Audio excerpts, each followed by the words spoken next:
नमस्कार दोस्तों, मैं हूं सूरज। एक बार फिर से स्वागत है आपके ही अपने यूट्यूब चैनल हिंदी विद सूरज में। तो दोस्तों आज हम लेके आए हैं उत्तराखंड के मॉक टेस्ट है, जो कि हमारा मॉक टेस्ट होगा 12वें नंबर का और स्टार्टिंग होगी 452वें नंबर से। मतलब कि 451 प्रश्न हम कर चुके हैं दोस्तों। वो प्लेलिस्ट में आप जा सकते हैं, Uttarakhand handwritten mock test के नाम से प्लेलिस्ट बनी हुई है, आप जाके वहाँ से शुरू से मॉक टेस्ट लगा सकते हैं। तो ज़्यादा समय नहीं लेते, चलते हैं प्रश्नों की तरफ। और जैसा कि आपको मैं फिर से बोलना चाहूँगा, अगर आपको प्रश्न अच्छे लगते हैं और तो आपने वीडियो को लाइक कर देना है, चैनल को सब्सक्राइब करना और करना है प्यारा सा कमेंट आप कर ही देना, चाहे आप लाइक करो या ना करो, कमेंट सब्सक्राइब करो या ना करो, बट कमेंट आप जब करते हैं तो आपकी प्रतिक्रिया हमें पता लगती है कि प्रश्न हमारे आपको किस तरीके के लग रहे हैं, ताकि हम उसमें अगर सुधार भी कर सकें। तो जब तक आप कमेंट नहीं करेंगे तो दोस्तों हमें पता नहीं लग पाएगा कि आपको हमारे प्रश्न कैसे लग रहे हैं। तो ज़्यादा समय नहीं लेते, चलते हैं प्रश्नों की तरफ। और चैनल पर नए हैं तो चैनल को सब्सक्राइब कर सकते हैं अगर आपको प्रश्न अच्छे लगते हैं तो पहला प्रश्न देखते हैं। सबसे पहले 452 नंबर पे प्रश्न आ रहा है, देहरादून के मंदारम और बारकोट क्षेत्र में मिलते हैं अच्छे किस्म के संगमरमर, सीमेंट या फिर अच्छे किस्म के चूना पत्थर या अच्छे किस्म के बेस मेटल्स। तो इस प्रश्न का सही उत्तर क्या हो जाएगा आपका? अच्छे किस्म के चूना पत्थर, देहरादून में, मंदारम में और बारकोट में। अब बढ़ते हैं अगले प्रश्न की तरफ। चूना पत्थर का सर्वाधिक उपयोग है बेस मेटल्स में, सीमेंट उद्योग, स्लेट्स में, एब्सेटॉस में। तो इस प्रश्न का सही उत्तर हो जाएगा आपका सीमेंट उद्योग में। अब बात करते हैं 454 नंबर का प्रश्न आ रहा है, संगमरमर में पर्याप्त भंडार है गड़ीकेट के पास, सेलाकुई के पास, मसूरी के पास, चक्राता के पास। तो इस प्रश्न का सही उत्तर हो जाएगा मसूरी के पास संगमरमर के पर्याप्त भंडार हैं। अगला प्रश्न आ रहा है 455वां, राज्य में संगमरमर मिलता है देहरादून, नैनीताल, टिहरी, सभी जगह में। तो इस प्रश्न का सही उत्तर हो जाएगा सही जगह में। नैनीताल में भी संगमरमर, देहरादून में संगमरमर और टिहरी में भी संगमरमर मिलता है। 456 का नंबर है, राज्य में मैग्नेसाइट मिलता है चमोली, बागेश्वर, पिथौरागढ़, सभी। तो इस प्रश्न का उत्तर भी क्या हो जाएगा? सभी। बागेश्वर में मैग्नेसाइट मिलता है, चमोली में भी मिलता है, पिथौरागढ़ में भी मिलता है। 457 नंबर पर प्रश्न आ रहा है, मैग्नेसाइट का उपयोग किया जाता है पेंट्स बनाने में, ताप सह भट्टियां बनाने में, A+B दोनों, केवल B। तो इस प्रश्न का सही उत्तर क्या हो जाएगा आपका? ताप सह भट्टियां बनाने में। तो इस प्रश्न का उत्तर वैसे कायदे से D जाना चाहिए।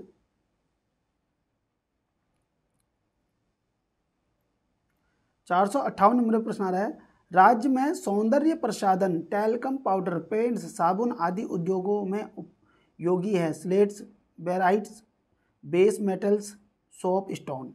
तो इस प्रश्न का सही उत्तर क्या हो जाएगा आपका? Shop stone. 459वां नंबर का प्रश्न आ रहा है, राज्य में रॉक फॉरेस्ट मिलता है, फास्फेट है ये, रॉक फास्फेट, देहरादून, टिहरी, नैनीताल, सभी। तो तुम लोग फॉरेस्ट तो हो नहीं सकता ऐसे। तो इस प्रश्न का सही उत्तर क्या हो जाएगा आपका? सभी में। रॉक फास्फेट मिलता है देहरादून में भी, नैनीताल में भी, टिहरी में भी। 460 नंबर पर प्रश्न आ रहा है, राज्य में डोलोमाइट कहाँ नहीं मिलता है? देहरादून, चमोली, पिथौरागढ़, टिहरी। इस प्रश्न का सही उत्तर हो जाएगा आपका चमोली में डोलोमाइट नहीं मिलता। देहरादून में, पिथौरागढ़ में, टिहरी में मिलता है, चमोली में डोलोमाइट नहीं मिलता। 461 पे प्रश्न आ रहा है, राज्य में बेराइट्स मिलता है पौड़ी, उधम सिंह नगर, नैनीताल, देहरादून। तो बेराइट्स जो मिलता है आपका देहरादून में मिलता है। राज्य में गंधक व माक्षिक मिलता है पौड़ी, टिहरी, नैनीताल, अल्मोड़ा, चमोली, देहरादून, उधम सिंह नगर, नैनीताल। गंधक और माक्षिक। तो इस प्रश्न का सही उत्तर हो जाएगा आपका चमोली और देहरादून में। 463 नंबर पर प्रश्न आ रहा है, राज्य में एस्बेस्टॉस मिलता है टिहरी, नैनीताल, पौड़ी, अल्मोड़ा, नैनीताल, उधम सिंह नगर, देहरादून और नैनीताल। एस्बेस्टॉस ये आपका मिलता है आपका पौड़ी और अल्मोड़ा। ऑप्शन 20 का राइट आंसर है। राज्य में लोहा मिलता है नैनीताल में, पौड़ी में, चमोली में, टिहरी और सभी। तो इस प्रश्न का सही उत्तर हो जाएगा सभी में मिलता है लोहा, नैनीताल में भी, चमोली में भी, पौड़ी में भी, टिहरी में भी और सभी इसका सही उत्तर होगा। राज्य में तांबा मिलता है चमोली, पौड़ी, टिहरी, पिथौरागढ़, नैनीताल, देहरादून, उत्तरकाशी, अल्मोड़ा। ऑप्शन डी सभी। तो इस प्रश्न का सही उत्तर क्या हो जाएगा आपका? ऑप्शन डी सभी। 466 राज्य में ग्रेफाइट कहाँ नहीं मिलता है? अल्मोड़ा, पौड़ी, नैनीताल, चमोली। तो इस प्रश्न का सही उत्तर क्या हो जाएगा आपका? चमोली में नहीं मिलता ग्रेफाइट। पौड़ी में मिलता है, नैनीताल में भी और अल्मोड़ा में भी मिलता है। 467 नंबर पर प्रश्न आ रहा है, राज्य में स्लेट्स कहाँ नहीं मिलता? स्लेट्स या हमको स्लेट्स भी बोल सकते हैं। टिहरी, उत्तरकाशी, नैनीताल, पौड़ी। तो इस प्रश्न का सही उत्तर क्या हो जाएगा आपका? कहाँ नहीं मिलता? तो टिहरी में ये नहीं मिलता, नैनीताल में मिलता, उत्तरकाशी में भी, पौड़ी में भी ये दोस्तों मिलता है। 468 नंबर का प्रश्न आ रहा है आपका, राज्य में टिन मिलता है नैनीताल, अल्मोड़ा, चमोली, टिहरी। जो टिन उत्पादन होता है वो टिहरी कहाँ पे? चमोली में मिलता है, टिन, सॉरी। अब बढ़ते हैं अगले प्रश्न की तरफ। राज्य में खनन नीति की घोषणा कब की गई? 2005, 2001, 2009, 2003। तो इस प्रश्न का सही उत्तर क्या होगा आपका? 2001 में। 470 में राज्य में वन स्टेट वन रॉयल्टी नीति लाई गई 2022, 2023, 2024, 2021। तो इस प्रश्न का सही उत्तर हो जाएगा 2023। जैसे कि देखो 1, 2 और 3, देखो 2023 1, 2, 3, 1, 2, 3। अगला प्रश्न आ रहा है 471, खीराकोट आंदोलन संबंधित है चूना खनन से, खड़िया खनन से, सीमेंट खनन से, कोयला खनन से? खीराकोट। तो इस प्रश्न का सही उत्तर हो जाएगा खड़िया खनन से। 472 नंबर पर प्रश्न आ रहा है, वन क्षेत्रों में स्थित खदानों में खनन किया जाता है कुमाऊं मंडल विकास निगम, उत्तराखंड पर्यावरण विकास निगम, उत्तराखंड वन विकास निगम, गढ़वाल मंडल विकास निगम। तो इस प्रश्न का सही उत्तर क्या हो जाएगा आपका? उत्तराखंड वन विकास निगम द्वारा आपको पता है कि खदानों में खनन किया जाता है। वन क्षेत्रों में स्थित खदानों में खनन उत्तराखंड वन विकास निगम द्वारा किया जाता है। 473 प्रदेश में प्रथम व द्वितीय कृषि नीति जारी की गई 2011-12, 18, 2019, 2020, 2018, 2020, 2013-14, 2020। इस प्रश्न का सही उत्तर क्या हो जाएगा आपका? 2011-12 में और 18 में। पहली कृषि नीति 11-12 में आई थी, दूसरी 2018 में आई थी। अब बढ़ते हैं 474 नंबर के प्रश्न पे। प्रदेश की कुल जनसंख्या में कृषि से जुड़े लोग कृषक व कृषि श्रमिक हैं 18.81%, 14.91%, 12.81%, 20.21%। तो इस प्रश्न का सही उत्तर क्या हो जाएगा आपका? 12.81%। 474 नंबर प्रश्न आ रहा है, प्रदेश के कुल कार्यशील जनसंख्या में कृषि से जुड़े लोग कृषक व कृषि श्रमिक 33.38%, 88.32%, 99.2%, 42.56%। तो इस प्रश्न का सही उत्तर क्या हो जाएगा आपका? 33.38%। राज्य में कुल क्षेत्र का कितना प्रतिशत समतलीय है? 14.86%, 18.75%, 13.93%, 15.65%।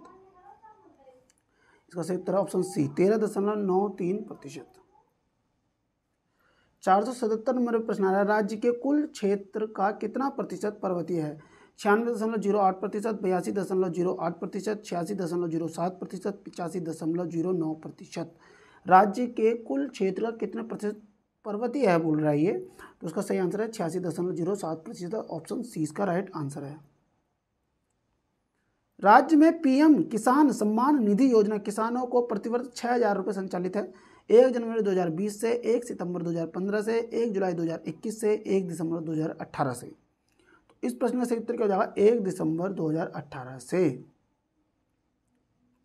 अब बढ़ते हैं 479 नंबर पर, मुख्यमंत्री राज्य कृषि विकास योजना चलाई गई। उत्तराखंड मुख्यमंत्री राज्य कृषि विकास योजना चलाई जा रही है 2020-21 से, 21-22 से, 22-23 से, 23-24 से। तो इस प्रश्न का सही उत्तर क्या हो जाएगा आपका? 20-21 से, 2020-2021 से चलाई जा रही है मुख्यमंत्री राज्य कृषि विकास योजना।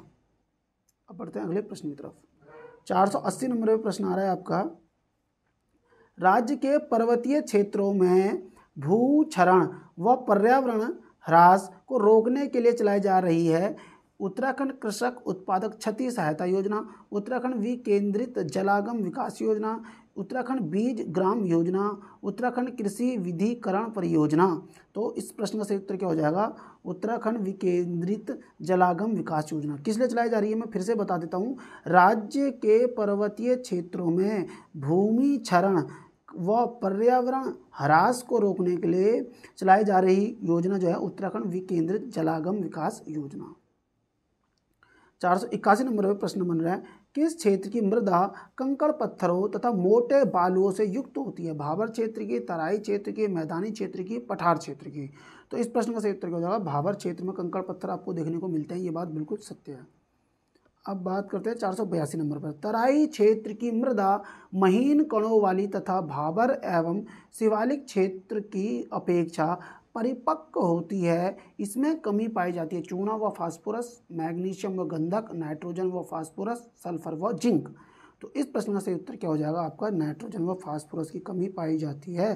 तराई क्षेत्र की मृदा महीन कणों वाली तथा भाबर एवं शिवालिक क्षेत्र की अपेक्षा परिपक्व होती है। कहाँ की? तराई की। और इसमें किसकी कमी होती है? तराई क्षेत्र की मिट्टी में नाइट्रोजन व फास्फोरस की कमी होती है। 483 नंबर प्रश्न आ रहा है, टर्सरी प्रकार की मृदा पाई जाती है उप पर्वतीय क्षेत्र में, पहाड़ों की ढालों या पर्वतों के किनारे, शिवालिक व दून क्षेत्र में, ट्रांस हिमालय क्षेत्र में। कैसे? टर्सरी प्रकार की मृदा। टर्सरी प्रकार की मृदा कैसी होती है? जो हल्की कंकड़ पत्थर टाइप की होती है। तो इस प्रश्न से यह शिवालिक व दून क्षेत्र में। अगला प्रश्न आ रहा है 484 नंबर पर, ज्वालामुखी एवं क्वार्ट्ज मृदा पाई जाती है कालाडूंगी क्षेत्र, भवाली क्षेत्र, भीमताल क्षेत्र, काठगोदाम क्षेत्र में। तो इस प्रश्न का सही उत्तर क्या हो जाएगा? भीमताल क्षेत्र में पाई जाती है। अब बढ़ते हैं अगले प्रश्न की तरफ। 485 नंबर पर प्रश्न है, निम्न में से सही कथन का चयन करें। तो इसको थोड़ा सा छोटा करना पड़ेगा हमें, क्योंकि 4 विकल्प पढ़ने पड़ रहेंगे। और देखो विकल्प देखते हैं। दोमट मृदा पाई जाती है शिवालिक के निचले ढालों पे तथा दून घाटियों में दोमट मृदा पाई जाती है। कम वर्षा वाले उच्च पहाड़ी भागों में मिलने वाली अपरिपक्व मृदा है उच्चतम पर्वतीय छिछली मृदा। पहाड़ी ढालों या पहाड़ियों के किनारे पाई जाने वाली लाल मृदा। सभी कथन पहाड़ी ढालों या पहाड़ियों के किनारे पाई जाती है लाल मृदा। सभी कथन सत्य हैं। तो इस प्रश्न का सही उत्तर क्या हो जाएगा? ऑप्शन डी सभी कथन। तो पहाड़ी ढालों और पहाड़ियों के किनारे कैसी मृदा पाई जाती है? लाल मिट्टी पाई जाती है। कम वर्षा वाले उच्च पहाड़ी भागों में मिलने वाली अपरिपक्व मृदा बोलते हैं उच्चतम पर्वतीय छिछली मृदा। दोमट मृदा पाई जाती है कहाँ पर? शिवालिक के निचले ढालों में तथा दून घाटियों में कैसी मृदा? दोमट मृदा पाई जाती है। तो ये सारे कथन सत्य थे। 486 नंबर पे प्रश्न आ रहा है हमारा, क्या प्रश्न है पढ़ लेते हैं जरा जल्दी से। नैनीताल, मसूरी तथा चक्राता के निकट चूने, बलुआ पत्थर, शैल तथा डोलोमाइट चट्टानों से निर्मित आर्द्रता ग्राही और उपजाऊ मृदा है। दोमट, जलोढ़, बलुई दोमट, भूरी लाल पीली मृदा, काली लैटेराइट पीट मृदा, दलदली लवणीय क्षारीय मृदा। तो इस प्रश्न का सही उत्तर क्या था आपका? भूरी लाल पीली मृदा। कहाँ पर? नैनीताल में, मसूरी में, चक्राता के निकट चूने और बलुआ पत्थर, शैल तथा डोलोमाइट चट्टानों से निर्मित आर्द्रता ग्राही उपजाऊ मृदा कौन सी है? भूरी लाल पीली मृदा। अब बढ़ते हैं अगले प्रश्न की तरफ। 487 नंबर पर प्रश्न आ रहा है, घास के मैदान बुग्यालों के निचले भागों के वनों में मिलती है उच्च मैदानी मृदा, उच्चतम पर्वतीय छिछली मृदा, भस्मी मृदा, उप पर्वतीय मृदा। तो इस प्रश्न का सही उत्तर क्या हो जाएगा? उप पर्वतीय मृदा। कहाँ पाई जाती है? घास के मैदान बुग्याल के निचले भागों के वनों में मिलती है उप पर्वतीय मृदा। अब बढ़ते हैं अगले प्रश्न की तरफ। 488 नंबर पर प्रश्न आ रहा है हमारा। हमारी वीडियो देखो कितनी मिनट की हो रही है बिल्कुल, तो देख लेते हैं। बहुत शॉर्ट वीडियो बनी है आज की। अच्छा 14 मिनट हो रहे हैं, चलो कोई दिक्कत नहीं। 488 नंबर पे प्रश्न बन रहा है, सिंचाई की सुविधा की दृष्टि से राज्य में 3 प्रकार की कृषि भूमि मिलती है, इनमें से कौन सी नहीं है? तलाऊ, ऊसर, उपराऊ, इजरान। तो इस प्रश्न का सही उत्तर क्या हो जाएगा? Option B. जो ऊसर जो है ये नहीं है, तलाई हो गई, उपराऊ हो गई, इजरान हो गई। 489 नंबर पे, राज्य में सर्वाधिक व सबसे कम वन भूमि, एक मिनट, वन भूमि सबसे कम वन भूमि, राज्य में सर्वाधिक और सबसे कम, एक में सर्वाधिक एक सबसे कम वन भूमि क्षेत्रफल वाले जिले उधम सिंह नगर, बागेश्वर, अल्मोड़ा, चंपावत, उत्तरकाशी, हरिद्वार, टिहरी, पौड़ी। वन भूमि की बात चल रही है, सबसे ज़्यादा वन भूमि किसके पास है, सबसे कम वन भूमि किसके पास है। तो इस प्रश्न का सही उत्तर है उत्तरकाशी के पास सर्वाधिक वन भूमि है और हरिद्वार के पास सबसे कम वन भूमि है। तो इसका आंसर सी इसका राइट आंसर था। अब बढ़ते हैं अगले प्रश्न की तरफ। 490 नंबर का प्रश्न आ रहा है, राज्य में सर्वाधिक व सबसे कम ऊसर भूमि क्षेत्रफल वाले जिले रुद्रप्रयाग, अल्मोड़ा, चमोली व नैनीताल, देहरादून व टिहरी, उत्तरकाशी व हरिद्वार। तो इस प्रश्न का सही उत्तर है चमोली और नैनीताल। इधर देखो, ऊसर भूमि सर्वाधिक ऊसर भूमि चमोली में, सबसे कम ऊसर भूमि नैनीताल में। अब बढ़ते हैं अगले प्रश्न की तरफ। 491 नंबर का प्रश्न आ रहा है, राज्य में सर्वाधिक और सबसे कम। तो दोस्तों आप जो भी यहाँ तक इस वीडियो में पहुँचे हैं 491 प्रश्न तक, उम्मीद करता हूँ आपको प्रश्न अच्छे लग रहे होंगे, तो तभी आप यहाँ तक पहुँचे हैं। और यहाँ तक अगर पहुँचे हैं तो आप वीडियो को लाइक कर सकते हैं और एक प्यारा सा कमेंट कर दीजिए हमारी मेहनत के लिए कि आपको ये प्रश्न कैसे लगे। आपका जब कमेंट आता है तो यकीनन हमें अच्छा ही लगता है वो कमेंट को देखकर, क्योंकि हमें उससे ये एक अंदर ऐसा फील होता है कि हमें और अच्छा करना है। अगर आप हमारी वीडियो देख रहे हो तो आपके लिए हमें और अच्छा करना चाहिए और अच्छा करना चाहिए, लेकिन आप लोगों के कमेंट नहीं आते हैं। मैं तो बोलता हूँ कि वीडियो में चाहे 10 व्यूज़ आएँ, 20 व्यूज़ आएँ, 50 व्यूज़ आएँ, मैटर नहीं करता, लेकिन अगर उन लोगों का लाइक और कमेंट अगर हमें आता है तो यकीनन हमें सिर्फ 5-10 कमेंट भी आते तो वो कमेंट भी हमें काफ़ी अच्छे लगते। तो माफ़ी चाहूँगा, मैं वीडियो से हट के कुछ बात कह रहा था, लेकिन कहीं ना कहीं अगर आप यहाँ तक पहुँचे हैं तो प्रश्न कहीं ना कहीं आपको अच्छे लग रहे होंगे दोस्तों। तो उम्मीद भी करूँगा कि आज आप वीडियो पर कमेंट करेंगे और मैं वेट भी करूँगा आप लोगों के कमेंट के, चाहे वो 10 व्यूज़ हो, चाहे वो 15 व्यूज़ हो, चाहे वो 20 व्यूज़ हो, और उनके कमेंट देखता हूँ कितने आते हैं। हालांकि 100 व्यूज़ तो आते भी नहीं वीडियो में, फिर भी हम मेहनत कर रहे हैं। राज्य में सर्वाधिक व सबसे कम प्रति भूमि क्षेत्रफल वाले जिले क्रमशः कौन से? प्रति भूमि क्षेत्रफल सब सर्वाधिक और सबसे कम, पौड़ी, रुद्रप्रयाग, अल्मोड़ा, बागेश्वर, पिथौरागढ़, चंपावत, बागेश्वर व टिहरी। तो इस प्रश्न का सही उत्तर क्या हो जाएगा आपका? पौड़ी गढ़वाल में सर्वाधिक प्रति भूमि है और सबसे कम रुद्रप्रयाग में प्रति भूमि है। अब बढ़ते हैं अगले प्रश्न की तरफ। 492 नंबर के प्रश्न आ रहे हैं, राज्य में सर्वाधिक और सबसे कम चरागाह भूमि क्षेत्रफल वाले जिले क्रमशः रुद्रप्रयाग व नैनीताल, अल्मोड़ा व पौड़ी, चमोली व टिहरी, नैनीताल व पिथौरागढ़। इस प्रश्न का सही उत्तर क्या हो जाएगा आपका? चमोली व टिहरी। तो राज्य में सर्वाधिक और सबसे कम चरागाह भूमि, तो सर्वाधिक चरागाह कहाँ पर है? भूमि चमोली में। सर्वाधिक चरागाह भूमि कहाँ पर है? कम है। सबसे कम चरागाह भूमि टिहरी में है। अब बढ़ते हैं अगले प्रश्न की तरफ। 493 नंबर का प्रश्न आ रहा है, राज्य में सर्वाधिक और सबसे कम शुद्ध बोए गए भूमि क्षेत्रफल, शुद्ध बोए गए भूमि क्षेत्रफल वाले जिले हैं। सर्वाधिक उधम सिंह नगर और चंपावत, कम, मतलब ऐसा कहने की कोशिश कर रहा है अल्मोड़ा व हरिद्वार, देहरादून व उत्तरकाशी, टिहरी व पौड़ी। तो इस प्रश्न का सही उत्तर क्या हो जाएगा आपका? ऑप्शन ए ही है। तो सर्वाधिक जो शुद्ध बोए गए बीज भूमि क्षेत्रफल है वो सर्वाधिक उधम सिंह नगर की, सबसे कम कहाँ की? चंपावत की है। अब बढ़ते हैं अगले प्रश्न की तरफ। 494 नंबर का प्रश्न आ रहा है, स्वतंत्रता पूर्व ब्रिटिश काल में राज्य में कुल भूमि बंदोबस्त हुए कितने? 10, 14, 20 और 11। तो इस प्रश्न का सही उत्तर क्या हो जाएगा? 11 बंदोबस्त हुए हैं। तो उम्मीद करता हूं दोस्तों अगर आपको भूमि बंदोबस्त को एक एक पढ़ना है, बारीकी से पढ़ना है, तो आप प्लेलिस्ट में जाइए, वहाँ पे मेरी कुमाऊं कमिश्नर की वीडियो बनी हुई है और वो प्लेलिस्ट अगर आप देखते हैं तो कुमाऊं कमिश्नर का मैं आपको बोल के लिख कर देता हूँ, एक भी प्रश्न आपका गलत नहीं होगा।